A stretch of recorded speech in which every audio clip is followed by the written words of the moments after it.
Новый взгляд на актуальные проблемы. В столице прошел фестиваль видеопрезентаций социально значимых тем.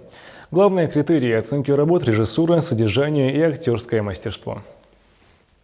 Мир через призму добра. Фестиваль видеообращений по мирному регулированию конфликтов направлен против распространения экстремизма и терроризма.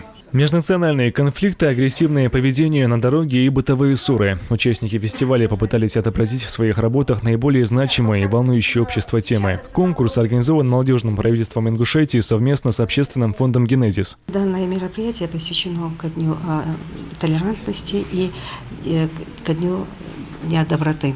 Вы знаете, в мире в 1995 году ЮНЕСКО, такая организация, которая предложила Международный день толерантности.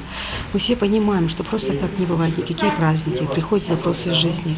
Вот мир почувствовал, что этот запрос уже есть, и что дух времени требует, и не просто какую-то мир требует, чтобы мы по-другому уже относились, потому что участились акты насилия, войны, да, нетерпимого отношения друг к другу.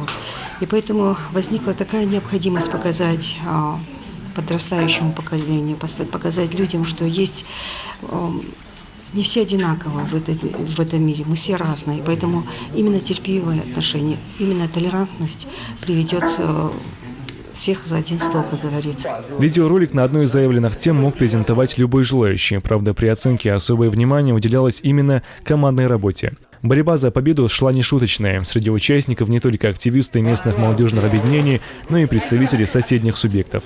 Здесь я покажу сегодня ролик своих фотографий и того, что хорошего можно увидеть в окружающем мире. И я просто собрала эту коллекцию своих фоток, через которую я смогла показать, что именно, что нужно ценить, начиная с мирного неба над головой и заканчивая нашими пожилыми людьми, стариками, которых все уважают. Безусловно, организаторы преследовали цель не только предоставления молодежи площадки для демонстрации своего видения социальных проблем. Немаловажно было также дать ребятам возможность познакомиться с такими же талантливыми и активными сверстниками. Судя по суждениям последних, остается надежда, что подрастающее поколение способно трезво оценивать проблемные ситуации и предлагать свои пути решения проблем. Мухаммад Гиреев, Ибрагим Боков, Ислам Хамхоев, Дэни Тимурзиев, Вести, Ингушетия.